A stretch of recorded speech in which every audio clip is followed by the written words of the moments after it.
दंड के देवता। दूर एक डरावने वीराने में एक नदी के किनारे सुनसान से पड़े एक मंदिर था। दूर दूर तक ये मिथक फैला हुआ था कि यह मंदिर एक क्रोधित ग्राम देवता, जिसे दंड का देवता भी कहा जाता है, उसका है, और ये देवता पापियों को चुन चुन कर मारता है। पूरे इलाके में ऐसा माना जाता था कि कोई भी पापी इस जगह पर पैर भी रख दे तो उसके शरीर में विस्फोट होता और उसके परखच्ची उड़ जाते थे। छोटा पापी हो या बड़ा पापी हो, छोटी गलती हो या बड़ा अपराध हो, दंड के देवता के इस स्थान पर उसकी कोई माफी नहीं थी। और इसीलिए खौफ इतना ज्यादा फैला हुआ था कि रात तो क्या, दिन में भी इस स्थान पर कोई फटकता तक नहीं था। और इस तरह ये इलाका एक सुनसान, निर्जन और डरावनी जगह बनकर रह गया था। एक रात पूरे इलाके में भयंकर आंधी तूफान आया और तेज बारिश हो रही थी। नदी का पानी पूरे उफान पर था और एक नाव वहां पर पहुंचती है। उस नाव में से 4-5 लोग उतरते हैं और बरसात से बचने के लिए मंदिर परिसर में बनी झोपड़ी के अंदर प्रवेश कर जाते हैं। उनमें एक था नाव चलाने वाला, एक था बहुत ही धनवान व्यक्ति, एक उस धनवान व्यक्ति का नौकर था जो अपने मालिक के पीछे पीछे उसके सिर पर छाता रखे हुए आया। एक औरत थी जो अपने 7 साल के बच्चे के साथ वहां आई थी, और एक शराबी भी उनमें था जो मुश्किल से अपने पैरों पर खड़ा हो पा रहा था। वह लुढ़कता हुआ सा आया और एक दीवार के सहारे बैठ गया। सबके सब बेहद डरे हुए होते हैं। खौफ सबकी आंखों में साफ दिख रहा होता है। नाविक बड़बड़ाया, हे भगवान, ये तूफान भी ऐसे ही समय में क्यों आया जब हमारी नाव बिल्कुल इस मंदिर के पास पहुंच गई। पता नहीं आज क्या होने वाला है। नौकर बोला, हो न हो, हम लोगों में ही जरूर कोई एक पापी है जिसकी बलि लेने के लिए दंड के देवता ने आज इस नाव को यहाँ ठिकाने लगाया है। ये सुनकर वह शराबी सिर हिलाता हुआ उस धनवान आदमी की ओर देखते हुए नशे में झूलता हुआ बोला, हाँ सही कहा, एक बहुत बड़ा पापी यहाँ बैठा हुआ है और इसी पापी की बलि लेने के लिए ये नाव यहाँ आकर फंस गई है। सेठ ने चिल्लाकर जवाब दिया, चुप कर गंदी नाली के कीड़े, चोरी के पैसों से शराब पीकर नशे में अपनी बीवी बच्चों को पीटने वाले तू सबसे बड़ा पापी है। शराबी और जोर से चिल्लाया, हाँ मैं शराबी हूँ, लेकिन किसने बनाया मुझे शराबी? किसने मुझे सड़क पर फेंक दिया था? मेरे पास बाप का नाम नहीं था और मैं तुझसे बदला लेने के लिए जीता रहा। मुझे ऐसी जिंदगी देने वाले अय्याश, आज तुझे दंड देने के लिए देवता ने यहाँ बुलाया है और तेरी मौत का नजारा देखने के लिए मुझे भी साथ में बुलाया है। वह नाविक घबरा कर बोला, आप लोग आपस में झगड़ा मत करिए। आज तक जो भी पापी इस जगह पर आया है वह एक पल भी जिंदा नहीं बचा। उसी समय उसकी मौत हो जाती है। हम सब अभी तक जिंदा हैं। इसका मतलब साफ है कि हम सब के सब पापी नहीं हैं। हम खुद जाकर देवता के आगे अपनी गलतियों को स्वीकार कर उनसे माफी मांगे तो माफी मिल सकती है, और अगर किसी को मरना भी हुआ तो वह अकेले ही मरेगा, सब साथ में नहीं मरेंगे। ये सुनकर वहां बैठी हुई महिला ने नफरत भरी नजर से उस नाविक को देखकर कहा, क्या कहा तूने कि तू पापी नहीं है? भूल गया अपना पाप? याद कर, 8 साल पहले जब मैं नाबालिग थी और नदी पार करने तेरी नाव में बैठी थी, तब तूने इसी नदी के किनारे मेरे साथ क्या किया था? ऐसा कहकर वह अपने बच्चे के सिर पर हाथ फेरते हुए कहती है, ये देख, ये है तेरे किए हुए पाप का फल, तेरे उस बलात्कार का नतीजा। ऊपर वाले के दरबार में देर हो सकती है पर अंधेर नहीं। आज तुझे सजा देने के लिए देवता ने तेरी ही नाव इस तूफान में फंसा दी है। अब नाविक भी चिल्लाया, ज्यादा बकवास मत कर चुड़ैल। मेरा छोटा भाई तुझे सचमुच बहुत प्यार करता था, लेकिन तूने उसे धोखा दिया।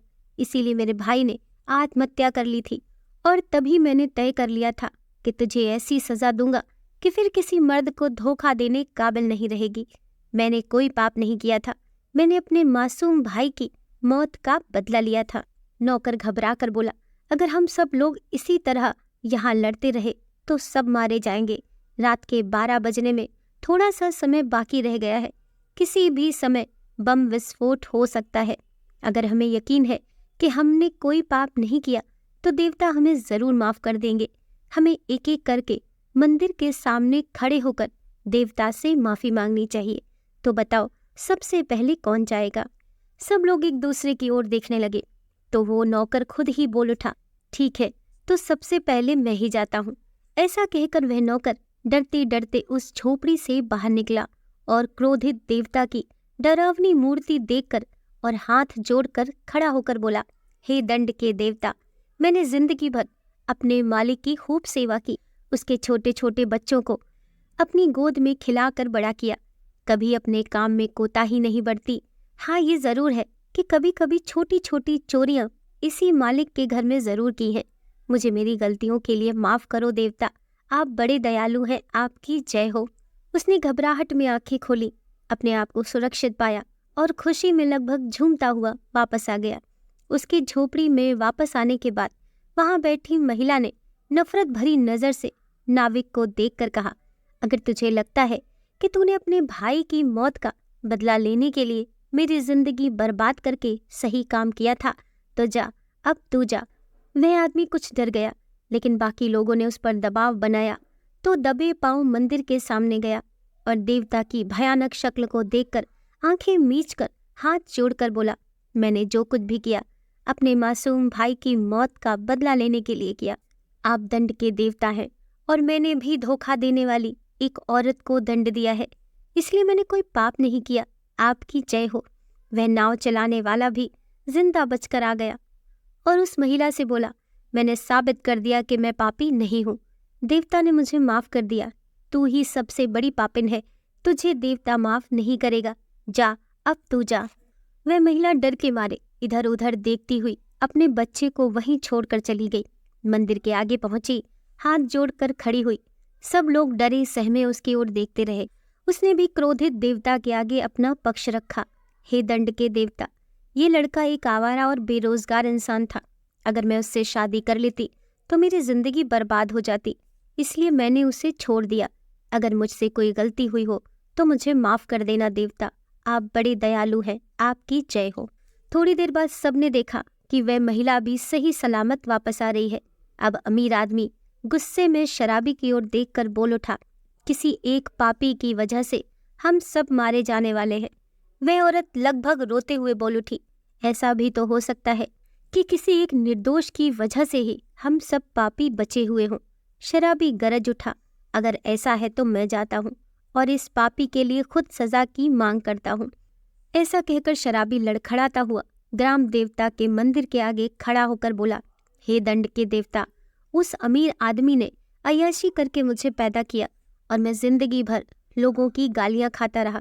हे देवता, मुझे जिंदा रखो ताकि मैं अपना बदला खुद ले सकूं, आप बड़े दयालु हैं, आपकी जय हो। वह शराबी भी जिंदा लौट आया और आत्मविश्वास में उस धनवान व्यक्ति पर बोल उठा, ये बुढ़ा ही सबसे बड़ा पापी है, इसी की वजह से हम सब यहाँ फंसे हैं। धनवान बुढ़ा जाने में आनाकानी करने लगा तो शराबी ने उसकी पीठ पर लात मारकर उसे बाहर धकेल दिया।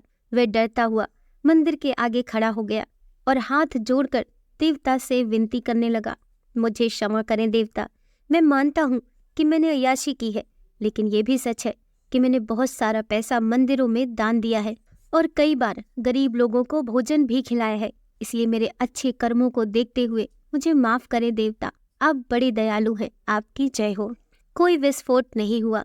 वह भी खुशी से झोपड़ी के अंदर आ गया। सब लोगों ने उस बच्चे की ओर देखा और एक स्वर में चिल्लाए, पकड़ा गया पापी, यही है वह पापी जिसको सजा देने के लिए देवता ने ये पूरा खेल रचा।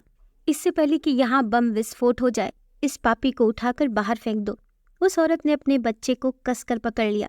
नहीं नहीं, ऐसा गजब मत करो, इस मासूम ने कौन सा पाप किया है। लेकिन उन लोगों ने कुछ नहीं सुना और औरत को भी बच्चे के साथ जोर से धक्का मारकर झोपड़ी से बाहर कर दिया। इधर जैसे ही उन लोगों ने माँ और बेटा को झोपड़ी से बाहर फेंका और अपनी जान बचाने के लिए वापस झोपड़ी के अंदर भागकर दरवाजा बंद किया, एक जोरदार भयंकर विस्फोट हुआ और पूरी झोपड़ी के परखच्चे उड़ गए। उसके अंदर बंद हुए सब के सब लोग मारे गए, उनके चीथड़े चीथड़े उड़ गए। माँ ने घबराकर अपने बेटे को अपनी छाती से चिपका लिया। दोनों माँ बेटा बच गए।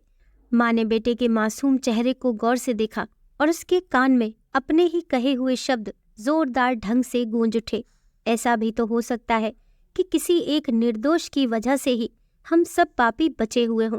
दरअसल ये बच्चा ही वह निर्दोष और पवित्र आत्मा था जिसकी वजह से ये सारे पापी बचे हुए थे और अंत तक उसकी माँ ने उसका साथ नहीं छोड़ा, इसीलिए वह बच गई और बाकी सारे पापी देवता द्वारा दिए गए दंड के भागी बन गए। दोस्तों, कहानी पसंद आई हो तो वीडियो को लाइक कीजिए, चैनल को सब्सक्राइब कीजिए। मिलती है नेक्स्ट वीडियो के साथ।